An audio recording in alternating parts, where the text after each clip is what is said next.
कल आप सभी ने सुना होगा, जम्मू कश्मीर में पहलगाम में हमारे हिंदू भाइयों को, बहनों को उन दुष्टों ने किस तरह से मार डाला।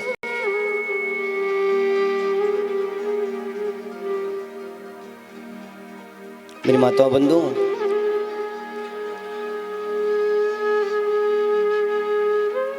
उन दुष्टों ने हमारे भाइयों को, हिंदू भाइयों को धर्म के नाम पर, क्या धर्म के नाम पर मार डाला।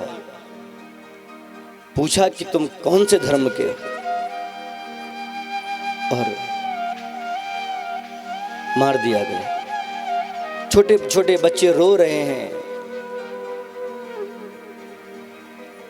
जिस भाई की मरने की खबर आई थी, कहते हैं उस भाई का विवाह तो केवल 3-4 दिन पहले उसका विवाह हुआ था।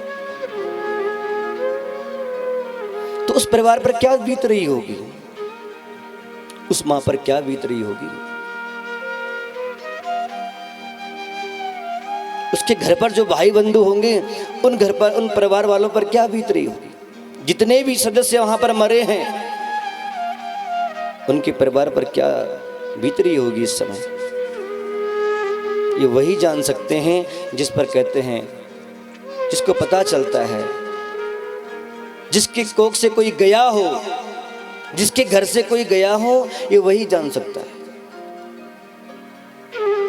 लेकिन मेरे माताओं बंधु, हमें भी सतर्क रहना पड़ेगा। क्या अगला नंबर किसका है ये नहीं पता।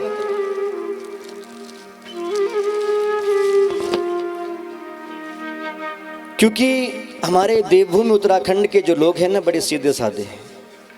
सत्य कह रहा हूं मैं।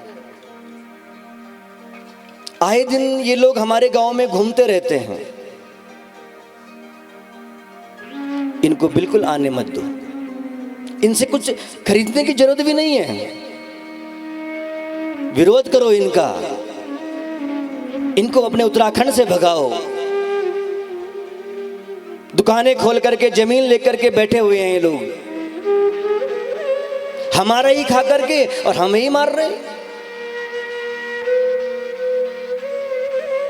अगला नंबर हमारा भी आ सकता है। लेकिन हमारे देवभूमि के लोग बड़े सीधे साधे हैं। बिठा देते हैं घरों में, बुला देते हैं घरों में, खाना पीना पूछने लग जाते हैं। लेकिन ऐसे दुष्टों को तो मैं बोलता हूं, पूछना भी नहीं चाहिए। पहले तो अपने गांव में मत आने दो।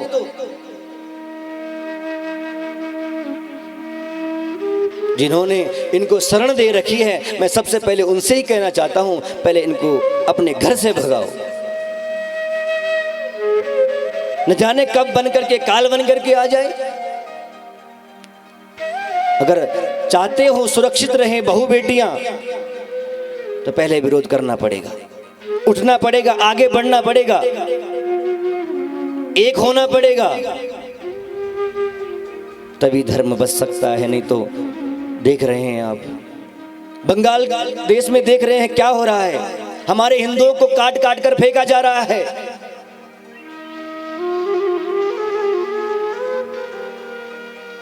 और हम लोग इनको शरण दे रहे हैं, इनको अपनी भूमि दे रहे हैं, जमीन दे रहे हैं, घर दे रहे हैं रहने के लिए। अभी भी कुछ नहीं बिगड़ा है मेरी माताओं, मेरे बंधुओं, अभी भी कुछ नहीं बिगड़ा है। अभी भी संभलना पड़ेगा, नहीं तो कल हमारा कोई अपना ऐसा ही चला जाएगा, फिर हमें पछताना पड़ेगा।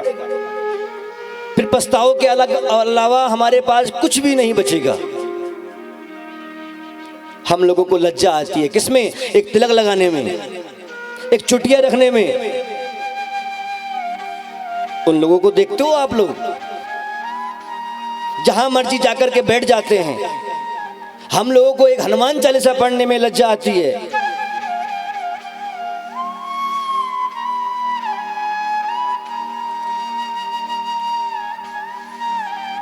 आज हम जो ये भागवत जी की कथाएं कर रहे हैं, शहरों शहरों में, गांव गांव में, ये होना बंद हो जाएगा मेरी माताओं, मेरे बंधुओं।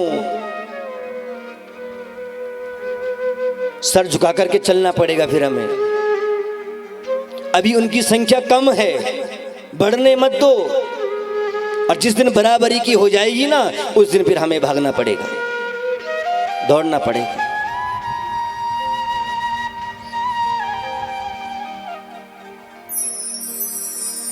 इसलिए सबसे पहले हमें अपने घर से शुरुआत करनी पड़ेगी। वो किस रूप में आ रहा है, कौन है, क्या है, पूरा पता पूछो उससे। लेकिन इनको बिल्कुल शरण मत दो। इनको शरण दे करके आज हम सब लोग पछता रहे हैं। कई जगह सुनने में आया है, अरे बहू बेटियों को भगा करके ले जा रहे हैं। क्योंकि हमारे लोग सब सीधे हैं। अपने बच्चों को ये शिक्षा दो, बेटा किसी के कहने पर नहीं आना है। कोई कैसा भी कुछ बोलता है, नहीं आना है। पहले ये चीजें शहरों में होती थी, ये तो हमारे उत्तराखंड में भी पहुंच चुकी है।